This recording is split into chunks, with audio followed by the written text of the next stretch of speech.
Something is moving fast along Iran's western border right now, and depending on who you ask, it's either the opening move of a desperate internal crackdown or the first visible sign that this entire war is about to open up a brand new front.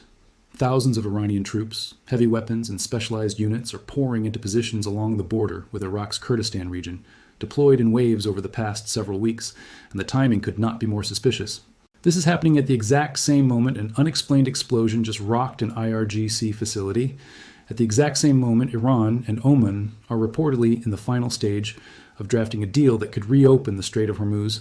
And at the exact same moment, Israel just renewed its airstrike campaign against Hezbollah in Lebanon after 2 of its own soldiers were killed. So, is this a coincidence? 4 completely separate storylines colliding on the calendar by accident?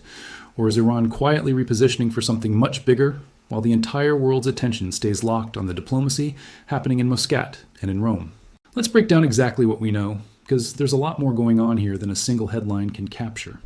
Here's the rundown of what's actually confirmed right now. Iranian Kurdish opposition parties are reporting that the Islamic Revolutionary Guard Corps has deployed roughly 3,000 troops from its elite Sabrin Special Forces Brigade, along with additional units from the IRGC's regular ground forces and its aerospace force, into positions near the border with Iraq's Kurdistan region. This buildup hasn't happened all at once either. It's been rolled out in phases over the past several weeks, which tells you this is a deliberate, planned repositioning rather than some kind of panicked, last-minute scramble. At the same time, Iran has been dealing with a genuinely alarming wave of attacks against its own security forces inside the country. 6 Kurdish Peshmerga fighters were killed in a clash with the IRGC near the town of Piran Shar, with Iran claiming it killed 5 Kurdish militants in that same engagement. Separately, 2 IRGC members were shot dead near the Iraqi Kurdistan border in the western province of Kermanshah after armed men on motorcycles approached a local IRGC member's residence in the border town of Pava and opened fire, an attack Iranian authorities immediately labeled a terrorist act. And in the country's southeast, in Sistan and Baluchistan province, another IRGC member and his wife were killed in a completely separate attack the very same evening. That's multiple coordinated-looking strikes against Iranian security personnel happening in different corners of the country within roughly the same 48-hour window. And that's precisely the kind of pattern that makes a regime start moving thousands of troops to its borders in a hurry. Now let's rewind and actually understand why Iran's western border with Iraqi Kurdistan has suddenly become such a flashpoint, because this didn't come out of nowhere. Kurdish opposition groups have had a political and military presence challenging Tehran for decades, going back roughly 47 years to the earliest days of the Islamic Republic itself,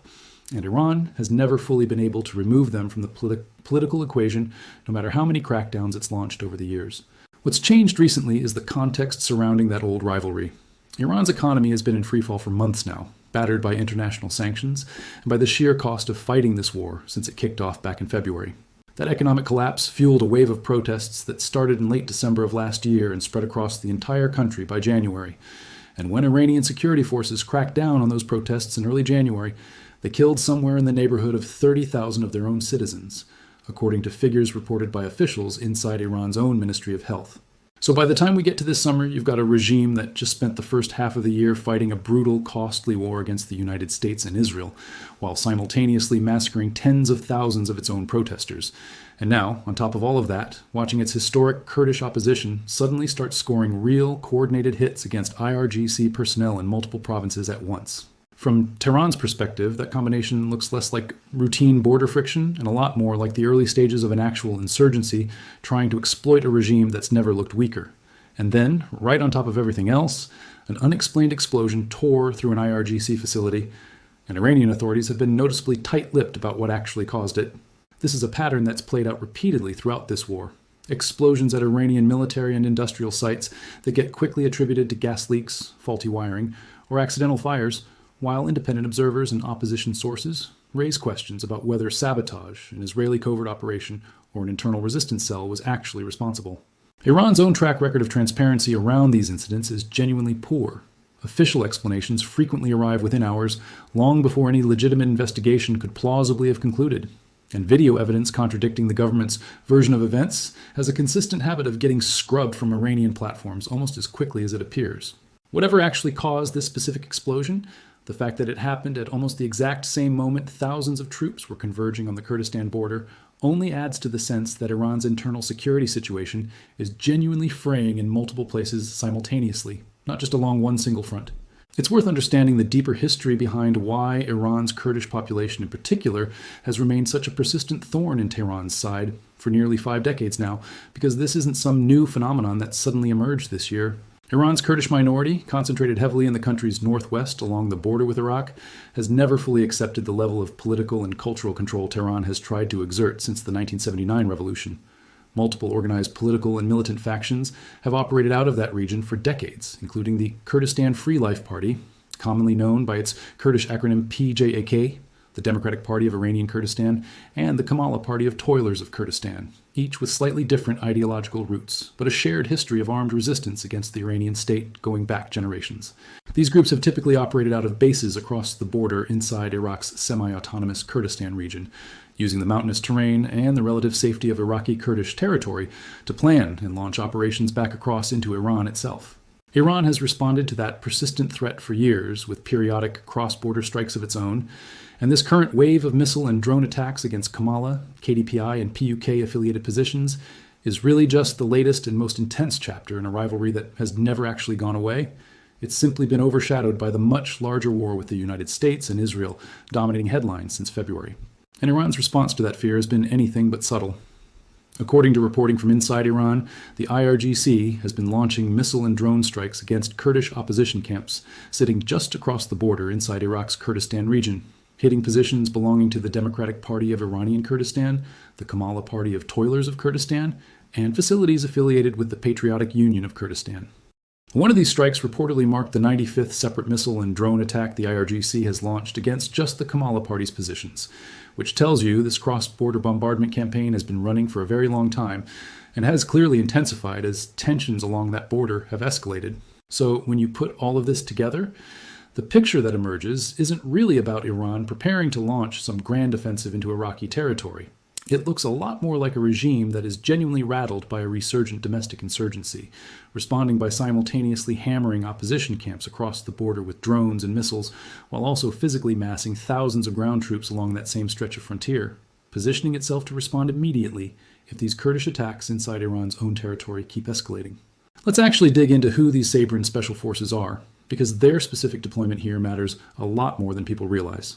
The Sabrin Brigade isn't some generic IRGC unit pulled off a base somewhere to pad out a headline number. It's one of Iran's most elite internal security and counterinsurgency formations, specifically trained and equipped for exactly the kind of close quarters, irregular warfare that border skirmishes with organized Kurdish militant groups actually involve. Sending an elite counterinsurgency brigade to a specific stretch of border, rather than just regular conscript infantry, is a very deliberate signal about what kind of threat Iranian military planners actually believe they're facing there. You don't deploy your best internal security specialists to prepare for a conventional cross-border invasion of another sovereign country. You deploy them when you're bracing for exactly the kind of organized, small-unit guerrilla activity that groups like the Kurdistan Free Life Party, known as PJAK, and the other Kurdish opposition factions have specialized in for decades. And that's an important distinction because it tells you this troop buildup is far more consistent with a defensive internal security posture than with offensive invasion preparation, even though the headline framing of troops racing to the border obviously sounds a lot more dramatic when you don't dig into exactly which units are actually involved. It's a distinction that matters enormously for anyone trying to accurately assess risk here, because conflating a defensive counterinsurgency deployment with genuine offensive invasion preparation isn't just a minor error, it fundamentally changes how you'd expect the coming weeks to unfold. And getting that distinction wrong is exactly how legitimate news stories turn into breathless, misleading headlines. If you're finding this breakdown useful, go ahead and hit that like button, drop a comment with what you think Iran's actual intentions are here, and subscribe if you want to stay on top of exactly how this keeps developing, because there's a lot more context still to unpack. Now let's talk about the honesty check here, because it's genuinely important to separate the dramatic headline from what military analysts who actually study this stuff are saying. Multiple regional security experts have been extremely skeptical of the idea that Iran is preparing any kind of large-scale conventional ground offensive right now, whether that's against Kurdish forces in Iraq, against American bases in the Gulf, or against any of Iran's neighbors more broadly. Analysts point to Iran's long-standing military doctrine, which has always leaned heavily toward irregular warfare, proxy forces, and asymmetric tactics, rather than large conventional troop movements, precisely because Iran's conventional military has never been able to match American or even many regional forces in a straight, open confrontation. On top of that, any significant visible troop movement in this environment would be enormously vulnerable, given the sheer density of American and coalition surveillance assets currently blanketing the region after more than 5 months of active conflict. Iranian officials have separately made bigger, louder threats too, floating the idea of ground offensives against American bases in Kuwait, even naming specific facilities like Camp Buehring and Camp Arifjan as potential targets, with one former Iranian foreign minister going as far as suggesting Iran could capture roughly 100 American service members and drag them back into Iranian territory as hostages for future leverage. But again, when you actually ask serious defense analysts whether Iran currently has the real, sustained conventional capability to pull off something like that, the answer keeps coming back the same way, that this kind of talk functions far more as rhetorical deterrence and domestic messaging than as a credible operational plan. It's the geopolitical equivalent of a regime that keeps insisting it has a knockout punch ready to throw, while every actual engagement we've covered throughout this entire war keeps demonstrating the opposite. That skepticism gets reinforced even further when you look at Iran's actual track record with cross-border incursions during this conflict. Back in early May, during a period when a ceasefire was technically supposed to be in effect, Iran reportedly sent a small team of IRGC troops onto Bubiyan Island, which belongs to Kuwait, and the results were almost embarrassing for Tehran. Kuwaiti forces exchanged fire with the IRGC team, wounded one of their own soldiers in the process, and ended up capturing 4 of the 6 Iranian troops involved while the rest fled back across the water. That's not exactly the kind of outcome that inspires confidence in Iran's ability to execute a serious, sustained ground operation against a heavily defended American base or against organized Kurdish militias operating in terrain they know intimately, terrain that gives defenders every natural advantage an attacking force would desperately want to avoid. If a 6-man incursion onto a small island under ceasefire conditions ends with most of the team captured, it's hard to take too seriously the idea that the same military is simultaneously plotting to seize American bases and march 100 captured soldiers back across the border as hostages. So what does that leave us with? The most plausible reading of this entire troop buildup, based on everything we've actually confirmed, is that Iran is bracing defensively against a genuine resurgent Kurdish insurgency that has started landing real coordinated hits against IRGC personnel across multiple provinces at once, all while the regime is simultaneously trying to project strength on every other front it possibly can, from threatening American bases in Kuwait to bombarding Kurdish opposition camps across the Iraqi border, to keeping up the broader rhetoric of resistance that's kept the regime's remaining hardline base loyal throughout this entire war. That's a very different picture than troops racing to the border as the opening move of some new offensive war, but it's arguably just as significant a story, because it tells you a regime that's already fighting the United States, already fighting Israel through its proxies, already managing a collapsing economy, and already responsible for the deaths of tens of thousands of its own protesters, is now also fighting to keep control of its own western frontier, against an opposition movement that clearly senses this is the most vulnerable Tehran has looked in decades. Now let's shift over to the diplomatic side of this, because there's a genuinely fascinating contradiction sitting right alongside all of this military buildup. At the exact same time, Iran is rushing elite counterinsurgency troops to its Kurdistan border. Iranian and Omani negotiators are reportedly in the final stage of drafting an agreement that could finally reopen the Strait of Hormuz, with the draft deal now awaiting final approval from Iran's own supreme leader, Mojtaba Khamenei. According to regional officials familiar with the private talks, the proposed arrangement would have commercial ships entering the Persian Gulf through an Iranian-controlled route and exiting through a separate route controlled by Oman, with the entire framework intended to restore an earlier ceasefire between Washington and Tehran that dates back to mid-June. There's still real friction over the details, though, because Iran reportedly wants to charge service fees for providing security and preserving the maritime environment along that route, and the United States has said flatly that it strongly opposes any arrangement that would let Iran collect tolls on a waterway it doesn't have the right to unilaterally control. The fee dispute might sound like a minor technical detail buried in the fine print, but it's actually one of the most consequential sticking points in the entire negotiation, and it's worth understanding why. If Iran successfully establishes the precedent that it can legally charge international shipping companies a toll simply for passing through its territorial waters in the strait, that fundamentally changes the balance of power in one of the most strategically important waterways on the planet, effectively handing Tehran a permanent, recurring revenue stream extracted from global trade, regardless of how this broader war eventually ends. That's precisely why American negotiators have drawn such a hard line against it, because conceding that point wouldn't just resolve this specific dispute. It would set a template Iran could point back to for decades, arguing it had already established the legal and diplomatic precedent for controlling access to Hormuz on its own terms. Iran, for its part, desperately wants that revenue given how badly its broader economy has collapsed. And Iranian officials have previously gone as far as having their own parliament vote to formally impose tolls and even ban American and Israeli vessels from the strait entirely.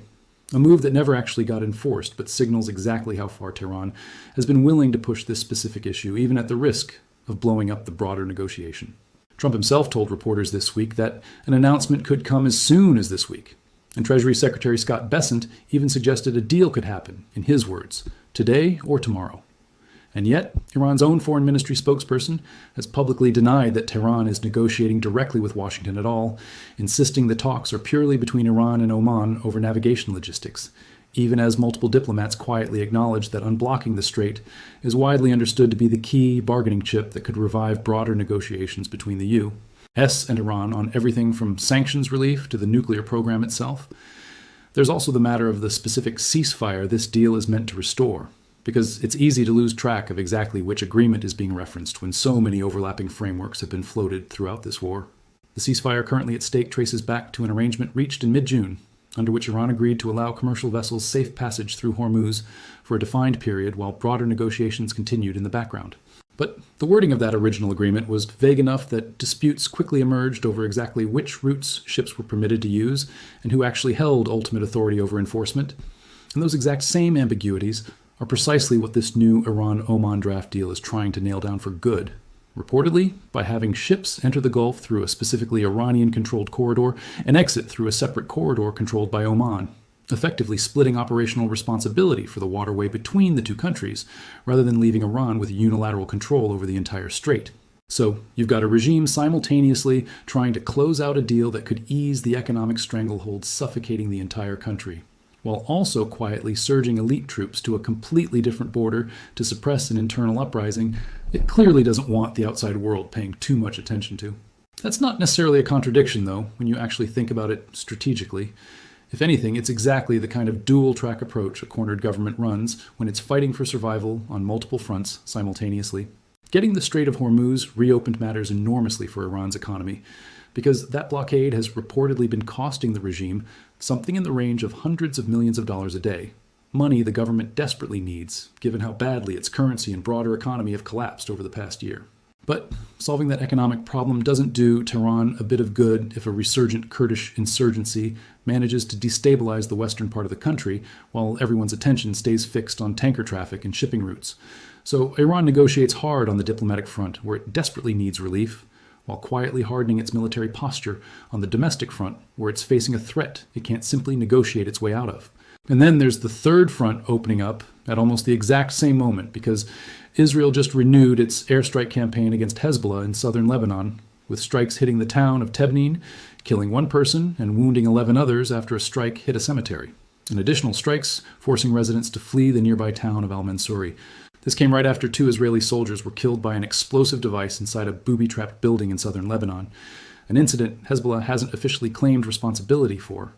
And it's all happening while Israeli and Lebanese negotiators are simultaneously sitting across the table from each other in Rome, trying to hammer out a lasting peace framework built around Hezbollah's disarmament and a phased Israeli withdrawal from Lebanese territory. Israel's defense ministry has framed these renewed strikes as a direct response to what it called a blatant ceasefire violation, escalating attacks into the Tyre district with a mix of airstrikes and artillery fire that stretched from Wednesday night into Thursday morning. So think about the full picture here for a second.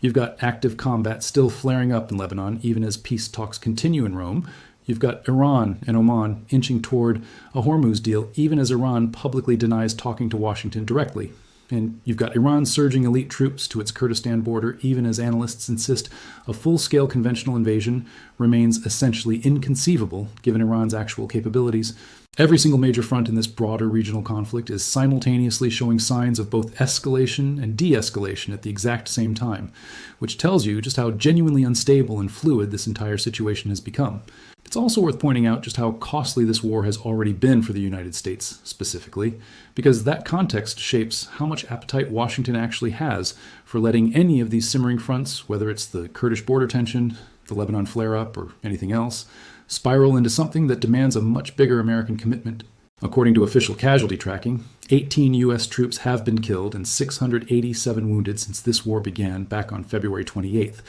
with a notable portion of those casualties, 4 killed and 270 wounded, coming from July 7th onward, which tells you the pace of American losses has actually been accelerating rather than slowing down as this conflict has dragged on. That's the kind of mounting cost that puts enormous pressure on the Trump administration to actually close out the Strait of Hormuz deal and find some kind of durable off-ramp, rather than risk opening up an entirely new dimension of this war by getting pulled into a Kurdish-Iranian border conflict that, as of right now, remains fundamentally an internal Iranian security matter, rather than a direct American national security concern. That mounting casualty count also shapes the domestic political pressure Trump himself is facing heading toward the November midterms, with current polling reportedly pointing toward significant Democratic gains, a dynamic that gives the administration every incentive to want a visible, tangible win on the diplomatic front, like a finalized Hormuz agreement, that it can point to as evidence the war is actually winding down rather than quietly expanding into new theaters nobody voted for. So where does all of this actually leave us? Based on everything we've walked through, the most honest assessment is that this troop buildup along the Kurdistan border is real, it's significant, and it does represent a meaningful escalation in Iran's internal security posture. But it's very unlikely to be the opening move of some new external invasion the way the breathless framing around it might suggest. What it actually represents is a regime under simultaneous pressure from nearly every direction imaginable, an economy in freefall, a population that watched 30,000 of its own citizens get killed in a single crackdown, a resurgent and increasingly organized Kurdish opposition landing real hits against IRGC personnel in multiple provinces, an ongoing war with the United States and Israel that's already produced hundreds of American casualties, and presumably far more on Iran's own side, and a desperate need to close out an economically vital deal over the Strait of Hormuz, all while denying it's even talking directly to Washington. Every single one of those pressures is real, and every single one of them is happening at the same time, which is exactly why you're seeing troops surge to one border, missiles fired across another, negotiators shuttling between capitals, and Israeli jets renewing strikes in Lebanon, all within the same handful of days. A convergence that would have looked almost implausible as a single week's worth of headlines if you described it to anyone back in March. This isn't a single coherent invasion plan unfolding. It's a regime trying to simultaneously fight a war, suppress an insurgency, negotiate an economic lifeline, and manage a completely separate proxy conflict in Lebanon, all without any of those four fronts collapsing into the others at the exact moment the world happens to be watching most closely. There's a useful way to think about why a regime under this much simultaneous strain behaves the way it's currently behaving, because it's not actually that unusual a pattern once you step back from the day-to-day headlines. Governments facing existential multi-front pressure rarely collapse in one single dramatic moment the way popular imagination sometimes expects. Instead, they tend to fragment their attention and their resources across every single threat simultaneously, prioritizing whichever fire looks most urgent on any given day while trying desperately not to let any of the others catch up. That's exactly the posture Iran appears to be in right now, triaging a domestic insurgency along one border, an economic collapse that desperately needs the Hormuz deal to close, a proxy war in Lebanon that keeps flaring back up despite active peace talks, and an ongoing direct conflict with the United States and Israel that has already cost the regime enormously in both military and civilian terms. The danger in a situation like this isn't necessarily that any single one of these fronts spirals out of control on its own. It's that the cumulative strain of managing all four simultaneously eventually produces a mistake, a miscalculation, or an overreaction on one front that then bleeds into and destabilizes the others. A larger-than-intended strike against Kurdish opposition camps that kills civilians and draws in outside intervention. A collapsed Hormuz deal that reignites the naval blockade and the economic freefall all over again. A Lebanon flare-up that convinces Hezbollah's remaining leadership there's nothing left to lose from abandoning the ceasefire entirely. Any one of those scenarios could realistically cascade into the others,